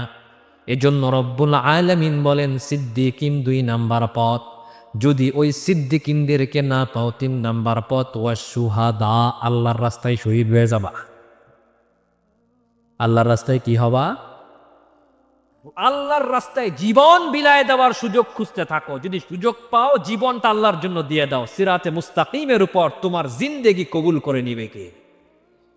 শহীদদের সাথে মিলে যাও, শহীদদের পথপ্রাপ্ত হয়ে যাও। শহীদরা যেভাবে জান্নাতের পাখি হয়ে গেছে, সুযোগ পাইলে তুমিও তোমার জীবনটাকে আল্লাহ তাআলার দ্বীন কায়েমের সংগ্রামে কুরবান করে দাও, তাইলেই তুমি সিরাতে মুস্তাকিম পেয়ে যাবা। এটা হলো 3 নাম্বার পথ। কিন্তু সবাই কি আর শহীদ হইতে পারে? সবাই কি আর শহীদ হওয়ার সুযোগ লাভ করতে পারে? এজন্য রব্বুল আলামিন আরেকটা পথ দেখায় দিছেন, একদম সহজ পথ। আল্লাহ বলেন ওয়াস-সালিহিন, সমাজের ভেতর যে সমস্ত সালেহীন আছে, ভালো মানুষ আছে, তার মানে যেই সমস্ত মানুষগুলো আল্লাহর পক্ষ থেকে ইলম প্রাপ্ত হয়েছে, যেই সমস্ত মানুষগুলা কোরআন সুন্নাহ জেনে জেনে বুঝে বুঝে আমল করে সালেহীনদের অন্তর্ভুক্ত হয়েছে, রব্বুল আলামিন বুঝাইলেন, হে গোলাম সম্ভব হলে তাদের সাথে মিলে চলবে, সঠিক পথ পেয়ে যাবে। সুবহানাল্লাহ। সালেহিনদের পথ অবলম্বন করবে, সঠিক পথ মিলাই দিবে কি? আমাদেরকে মাঝে মাঝে শয়তান ধোঁকা দেয়। কি ধোঁকা জানেন? শয়তান বলে কোরআন আছে, হাদিস আছে, সব কিছু স্পষ্ট লেখা আছে, আবার আলাদা করে আলেম ওলামা, হুজুর, আল্লাহওয়ালা, বুজুর্গ, পীর, মাশায়েখ, তাদের কাছে কেন যাওয়া লাগবে? দোকানে কিতাব পাওয়া যায়, কিনে আনবো, মাথায় ব্রেন আছে, বুদ্ধি আছে, মেধা আছে। আমি একসময় সরকারি চাকরি করতাম, আমি জীবনে কত কিছু করেছি, আমি একসময় ব্যাংকের ম্যানেজার ছিলাম, আমি একসময় স্কুলের টিচার ছিলাম, প্রফেসর ছিলাম। আমি কি আর অন্যদের সাধারণ মানুষের মতন গবেট নাকি, বোকা নাকি? পড়াশোনা আমি করতে জানি। কোরআন হাদিসের কিতাব কিনে আনবো, পড়বো, জানবো, বুঝবো, আমল করব। ওই আলেম ওলামা, হুজুর টুজুর এইগুলো গোনার সময়। এইরকম মাতুব্বর টাইপের লোক আছে না? আছে কিনা? আচ্ছা, কেউ যদি চিন্তা করে যে আমি একা একা ডাক্তারি বই পড়ে পড়ে ডাক্তার হয়ে যাব, এবং সে যদি হয়েও যায়, তার কাছে চিকিৎসা করাবেন আপনারা? করাবেন? সে যদি বলে আমার কোনো সার্টিফিকেট নাই, আমার কোনো ডিগ্রি নাই, কোনো ডাক্তারের কাছ থেকে শিখিও নাই, আমি একা একা পড়ছি, একা একা বুঝছি, একা একা আমল করছি, একা একা ডাক্তার হইছি, তোমার যত চিকিৎসা আছে আমার কাছে আসবা, করে দিব। বলেন তো দেখি, ও কি রোগী মারবে না বাঁচাবে? রোগী মারবে না। তার মানে যতই বইপত্র বাজারে পাওয়া যাক না কেন, যতই মেধা বুদ্ধি থাকুক না কেন, একা একা কেউ যখন গবেষণা করবে, কোনো মুরব্বী ছাড়া, মাতাহাত ছাড়া, তত্ত্বাবধায়ন ছাড়া, নির্দেশনা ছাড়া, স্বাভাবিকভাবে সে কখনো রোগী বাঁচানো ডাক্তার হইতে পারবে না, রোগী মারা ডাক্তার হবে। একই রকম ভাবে সমাজের মধ্যে কেউ যদি হেদায়েতের পথ খোঁজার জন্য সরাসরি কোরআন শরীফ পড়ে, সরাসরি হাদিস পড়ে, সরাসরি গবেষণা একা একা করে, অথচ কোনো গবেষক, কোরআন সুন্নাহর জ্ঞানী, প্রাজ্ঞ, আলেমে দ্বীন, বুজুর্গানে দ্বীন, তাদের সোহবত গ্রহণ না করে, তাদের কাছ থেকে বোঝার চেষ্টা না করে, যা বুঝলো, বুঝটা সঠিক না বেঠিক, তাদের কাছ থেকে যাচাই বাছাই যদি না করে, একা একা তাদেরকে উপেক্ষা করে নিজে নিজে চলার চেষ্টা করে, তাহলে দেখা যায় ধীরে ধীরে এই মানুষগুলোই একটা সময় বিভ্রান্ত হয়ে যায়। সমাজে এমন অনেক মানুষ আছে, কোরআন সুন্নাহ গবেষণা করতে করতে এক পর্যায়ে বলে হাদিস এইগুলো মানা যাবে না, শুধু কোরআন মানলেই চলে। এরকম মানুষ আছে না?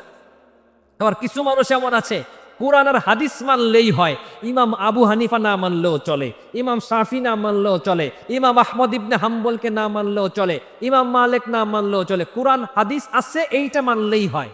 কেউ কেউ বলে কোরআন এবং সহি হাদিস মানতে হবে, জয়ীফ হাদিস মানা যাবে না, তারপর মুস্তাদ হাদিস মানা যাবে না, হাসান হাদিস মানা যাবে না, ইত্যাদি নানা রকম যে হাদিসগুলো আছে ওই হাদিসগুলো মানা যাবে না, শুধু সহি হাদিসই মানতে হবে। এই রকম এক গ্রুপ আছে, অর্থাৎ যে যার মতন যেভাবে ইচ্ছা সেভাবে নানা রকম ভাবে কোরআন সুন্নাহ বুঝে বুঝে নিজের মতন করে আমল করে। দেখা যায় কেউ কেউ হাদিস থেকে দূরে সরে যায়, কেউ কেউ সুন্নাহ থেকে দূরে সরে যায়, কেউ কেউ হাদিসের বিপরীত ধর্মী বাহ্যিকভাবে অর্থ দেখে বিভ্রান্ত হয়ে হাদিস থেকে বিচ্ছিন্ন হয়ে যায়, কেউ কেউ কোরআনের একাধিক তাফসির পড়ে কোনটা সঠিক কোনটা বেঠিক বুঝতে না পেরে বিভ্রান্ত হয়ে নাস্তিক হয়ে যায়, কেউ কেউ নাস্তিক না হলেও অন্তত পক্ষে বিভ্রান্ত পথভ্রষ্ট হয়ে যায়, জিন্দিক হয়ে যায়, আলেম বিদ্বেষী হয়ে যায়, সিরাতে মুস্তাকিম থেকে বিচ্যুত হয়ে যায়। এজন্য রব্বুল আলামিন বলে নাই সিরাতাল কুরআনি ওয়াস সুন্নাহ, রব্বুল আলামিন বলে নাই সিরাতাল্লাহি ওয়ার রাসূল, রব্বুল আলামিন বলেছেন সিরাতা আল্লাযীনা আনআমতা আলাইহিম, যাদেরকে কোরআনের নিয়ামত দিয়েছি, যাদেরকে সুন্নাহর নিয়ামত দিয়েছি, যাদেরকে হেদায়েতের নিয়ামত দিয়েছি, যাদেরকে জান্নাতে যাওয়ার পথ প্রাপ্ত বানিয়েছি, যাদের প্রতি আমি রবের সন্তুষ্টির নিয়ামত দিয়েছি, যারা আমার ওলি আউলিয়া বুজুর্গানে দ্বীন উলামায়ে কেরাম, তাদের সাথে থেকে যদি চলতে পারো তাহলেই তুমি সিরাতে মুস্তাকিম পেয়ে যাবে। তাইলেই তুমি সঠিক পথ প্রাপ্তদের অন্তর্ভুক্ত হবে, তবেই তোমার মাধ্যমে আল্লাহ পর্যন্ত পৌঁছা, জান্নাত পর্যন্ত পৌঁছা সহজ হয়ে যাবে। এই জন্যই রব্বুল আলামিন কোরআন সুন্নাহর পথ বলে নাই, বলেছেন বুজুর্গানি দ্বীনের পথ, নবীদের পথ, সিদ্দিকিনদের পথ, সুহাদাদের পথ, সালেহিনদের পথ। সমাজের মানুষের মধ্যে আরেকটা ধোঁকা কাজ করে, এই ধোঁকাটা হলো এমন, এখন তো আর ঢাকার হুজুর নাই, এখন তো আর কাশিয়ানি হুজুর নাই, এখন তো আর বরিশালী হুজুর নাই, এখন তো আর ওই জামানার বড় বড় বুজুর্গানে দ্বীন যাদের ইতিহাস শুনে শুনে চোখের পানি চলে আসে, যাদের ইবাদত বন্দেগী আমাদের জন্য ইবারত এবং শিক্ষণীয়, ওই বুজুর্গরা তো আর এখন নাই, এখন যারা আছে এদের কি আর কি মানবো, ওরা কি আর আগের বুজুর্গদের মতন নাকি? এই চিন্তা করে বর্তমান বেঁচে থাকা বুজুর্গানি দিন যারা আছে তাদের কাছে যাওয়া থেকে আমরা দূরে সরে যাই। আমরা চিন্তা করি আমাদের সমাজে যে আলেম ওলামা আছে, এই আলেম ওলামা এগে ছোটবেলাতে আমাকে চোখের সামনে বড় অতি দেখছি, এগে দাঁড়িয়ে কি কীর্তি যাবো, এর দাঁড়িয়ে কি শিখবো, এইরকম চিন্তা মাথার মধ্যে আসে না? অথচ যখন বিদ্যুৎ চলে যায়, বিদ্যুতের আলো অনেক আলো, তাই না? দিনের মতন আলো হয়ে আছে রাতের বেলা বিদ্যুতের আলো, হঠাৎ বিদ্যুৎ যদি চলে যায়, রাস্তাঘাট অন্ধকার, আপনি তখন কি করেন? পকেটে যদি টর্চ লাইট থাকে টর্চ লাইটটা জ্বালান না? জ্বালান কি না? টর্চ লাইট থাকলে টর্চ লাইট জ্বালান, না থাকলে কার কাছে লাইট আছে তার সাথে সাথে বাড়িতে যান। কারণ এই অন্ধকার পথে বিদ্যুৎ না থাকার কারণে বাড়ি পর্যন্ত পৌঁছাইতে হইলে ওই হাতের কাছে টর্চ লাইট দিয়েই যাইতে হবে, অন্যথায় গর্তে পড়ে যাওয়ার ভয় আছে, অন্যথায় রাস্তার পাশে পড়ে যাওয়ার ভয় আছে, অন্যথায় হোঁচট খাওয়ার ভয় আছে, ব্যথা পাওয়ার আশঙ্কা আছে না নাই? তখন সেই ক্ষেত্রে কি করি আমরা? আমরা কি বলি বিদ্যুতের মতন আলো তো আর টর্চ লাইটে নাই, বিদ্যুতের মতন আলো তো আর মোমবাতিতে নাই, বিদ্যুতের মতন আলো তো আর চেরা কুপির মধ্যে নাই, বিদ্যুতের মতন আলো তো আর চার্জার লাইটে নাই। কাজেই বিদ্যুৎ যখন নাই, চার্জার লাইট জ্বালাবো না, টর্চ লাইট জ্বালাবো না, মোমবাতি কুপি জ্বালাবো না, অন্ধকারে বসে থাকবো, অন্ধকারে চলবো, অন্ধকারে খাবো। বলেন তো দেখি, খাওয়ার সময় সে খাবারের সাথে কুখাদ্য খেতে পারে কি পারে না? চলার সময়, রাস্তা দিয়ে চলার সময় বেরাস্তায় চলে যেতে পারে কি পারে না? ঘরের ভেতরে অন্ধকারে বসে থাকার সময় নানা রকম পোকামাকড়, সাপ বিচ্ছুর কামড়ের আশঙ্কা আছে না নাই? এই ভয়ে আমরা তখন এই অপেক্ষা করি না, বিদ্যুৎ নাই, বিদ্যুৎ নাই, কাজেই অন্ধকারে বসে থাকি, এই অপেক্ষা করে হাতের কাছে যা আছে তাই জ্বালায়া আমরা অন্ধকার থেকে বাঁচার চেষ্টা করি। একই রকম ভাবে এখন সদস্য হুজুর রহমতুল্লাহ আলাইহি নাই, এখন ঢাকার হুজুর নাই, এখন আমাদের বরিশালী হুজুর নাই, কাশিয়ানী হুজুর নাই, কোদালিয়ার হুজুর নাই, বড় বড় বুজুর্গানে দিন যাদের জবানের কথা শুনলে আমাদের চোখ দিয়ে দরদর করে পানি পড়তো, ওই রকম দরদওয়ালা দিলওয়ালা মানুষ হয়তো এরকম বুজুর্গ আল্লাহওয়ালা এখন নাই। কিন্তু তাই বলে তো অন্ধকার পথে চলা যাবে না, তাই বলে তো আর হোঁচট খাওয়ার পথে চলা যাবে না, তাই বলে তো আর অন্ধকারে একা একা হেঁটে নিজের জীবনকে ঝুঁকির মধ্যে ফেলা যাবে না। এখন হাতের কাছে যারা আছে, যেই সমস্ত আল্লাহওয়ালারা আছে, যেই সমস্ত উলামায়ে কেরাম আমাদের চোখের সামনে আছে, যারা কুরআন সুন্নাহ জানে, যারা কুরআন সুন্নাহ বোঝে, যারা কুরআন সুন্নাহ আমল করে, আমাদের চোখের সামনে বেঁচে থাকা, ঘুরে বেড়ানো, পদচারণা যারা করেন, যেই সমস্ত বুজুর্গানে দিন, হয়তো তারা আকাবির আসলাফ যারা চলে গেছেন তাদের মতন না, যারা আছেন অন্তত পক্ষে এই বিকল্প ব্যবস্থা হিসেবে অন্ধকার এই ফিতনার জামানায় তাদের সাথে থেকে, তাদের পথ দেখানো পথে চলে, তাদের নির্দেশনা মেনে এই সামান্য একটু আলো নিয়ে হলেও অন্ধকার পথের ঝুঁকি থেকে বেঁচে সিরাতে মুস্তাকিম দেখে দেখে আল্লাহর জান্নাত পর্যন্ত পৌঁছার চেষ্টা করে যেতে হবে, চেষ্টা করে যেতে হবে। এই জন্য শুকর আদায় করেন, রব আপনাকে উলামায়ে কেরামের এলাকায় পাঠিয়েছেন, রব আপনাকে সাতলা মাদ্রাসার মতন এক বড় মাদ্রাসার পাশাপাশি এক বাসিন্দা বানিয়েছেন, রব আপনাকে আল্লাহওয়ালা বুজুর্গানে দ্বীনের এলাকায় পাঠিয়েছেন।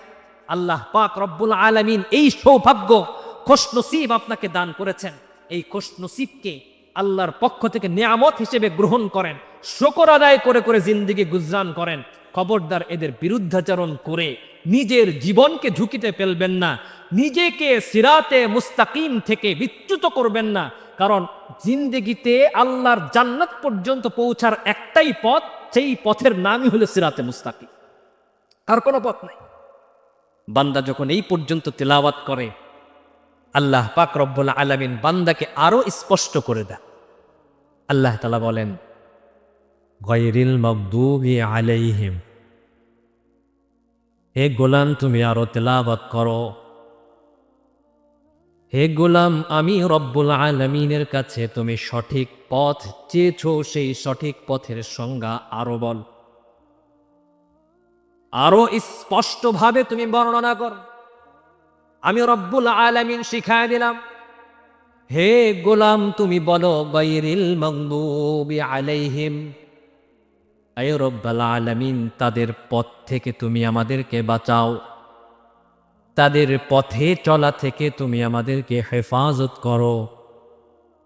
মালিক, তুমি যাদের উপর নারাজ হয়ে গেছো, অসন্তুষ্ট হয়ে গেছো, আমাদের সমাজে এমন অনেক ফিরকা আছে, মতবাদ আছে, যাদের উপর রব্বুল আলামিনের গজব আছে না নাই? রব্বুল আলামিন বলেন, আরো বলো ওয়ালা দলিন, আই মালিক মেহেরবানি করে তুমি আমাদেরকে দলিন পথ ভ্রষ্টদের পথ থেকে বাঁচাও। সমাজের ভেতর এমন অনেক মানুষ আছে আপনাকে এমন এমন পথে দাওয়াত দিবে, আপনাকে এমন এমন চটকদার নানা রকম চমৎকার সংজ্ঞা দিবে, মনে হবে যেন তারাই সঠিক পথ। কিন্তু রব্বুল আলামিন স্মরণ করায় দেয়, হে গোলাম, এই ফিতনার জামানায় বিপথে যেন তুমি চলে না যাও, দোয়া করো। এই মালিক, তুমি আমাদেরকে, তুমি যাদের উপর নারাজ হয়ে গেছো, যারা পথভ্রষ্ট হয়ে গেছে, তাদের পথ থেকে তুমি আমাদেরকে বাঁচায়া দাও। এই সমাজের ভেতর যারা পথভ্রষ্ট, এই পথভ্রষ্টদের ভেতর এক দলের নাম হলো কাদিয়ানি। এক দলের নাম কি? কাদিয়ানি। চিনেননি? খায় না মাথায় নয়, চিনেন? কাদিয়ানি বাংলাদেশের এক সম্প্রদায়, তারাও নিজেদেরকে মুসলমান দাবি করে। কি দাবি করে? এবং তাদের কথা শুনলে আপনার কাছে স্বাভাবিকভাবে মনে হবে তারা খুবই ভালো মানুষ, এত সুন্দর সুন্দর গোল গোল করে কথা বলে। তারা নিজেদেরকে পরিচয় দেয় আহমাদিয়া মুসলিম জামাত নামে। কি নামে? আহমাদিয়া মুসলিম জামাত। নিজেদেরকে মুসলমান পরিচয় দেয়, তবে আমাদের মতন সাধারণ মুসলমান না, তারা হলো আহমাদিয়া মুসলিম জামাত, এই নামে পরিচয় দেয়। বাস্তবে এরা মুসলমানই না, কারণ মুসলমান থাকার জন্য বিশেষ এক শর্ত হলো আল্লাহর নবী সাল্লাল্লাহু আলাইহি ওয়াসাল্লামকে শেষ নবী হিসেবে স্বীকার করা।